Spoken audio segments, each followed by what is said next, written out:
Hey there, I'm Sarah Clark, founder of 𝒑𝒂𝒊𝒅𝒂𝒂𝒂𝒂𝒂𝒂𝒂, and we support couples that have low AMH, high FSH, diminished ovarian reserve, or premature ovarian failure or insufficiency, get pregnant naturally, or if they do need to go to the clinic, getting pregnant with their own eggs.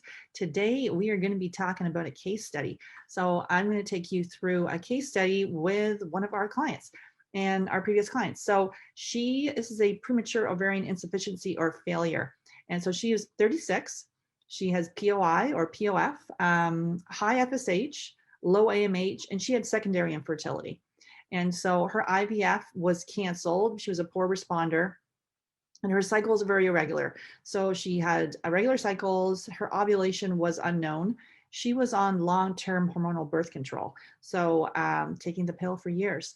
And I'm going to list some symptoms here. So I like to list these symptoms so if you can see something and if you're dealing with low AMH or high FSH and you have these symptoms. So I was diagnosed with premature ovarian insufficiency or failure and really had a lot of different health issues going on: bladder infections, chronic sinus infections, chronic yeast infections, seasonal allergies, toenail infections, dandruff, and all sorts of other issues going on with my health.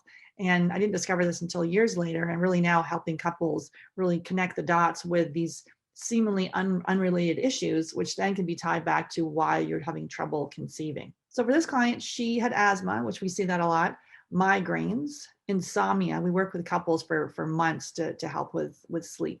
It's a key factor. If you're having issues with sleep, that can definitely impact your fertility. Sinus congestion, so a theme of the sinus, eczema, so skin issues, anxiety.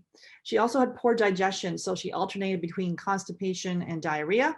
And then she had chronic stress. So the fertility journey was extremely stressful for her. As you'd imagine with this diagnosis, it's very devastating, as well as she had a very stressful job. And her partner, he had elevated glucose levels. He had a stressful job and he had poor sleep as well. So I'm just going to talk about the findings here. So we have access to functional testing. We ship the test worldwide.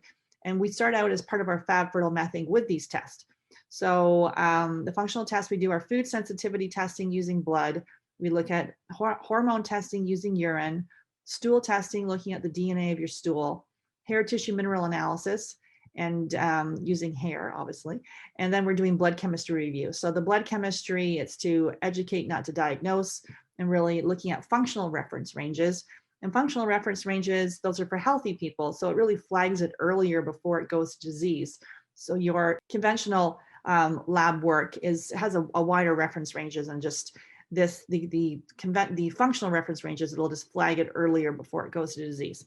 So in this case, we always start the partners off by having each of them do the elimination diet. It's the gold standard to figure out if you have a food sensitivity. Definitely check out on my Get Pregnant Naturally podcast. I talk about the elimination diet and really how and why to do it. I'll link to that below in these show notes. And so we found for her is after they did the elimination diet, and then we tweaked that further with the food sensitivity testing. And we see this with premature ovarian insufficiency or failure, a theme of non-celiac gluten sensitivity, even though you're testing negative to the conventional celiac test. And the conventional celiac tests, there's over 60 proteins in wheat, and the conventional one only tests for 4. So there's a lot of false negatives. So for her, she had non-celiac gluten sensitivity. That gluten was off the chart for her in her food sensitivity test. Food sensitivity tests, it's only a snapshot in time. There's no perfect food sensitivity test, but really as we start to heal the gut and work on other areas of your health, you can then start to bring back in some of these foods.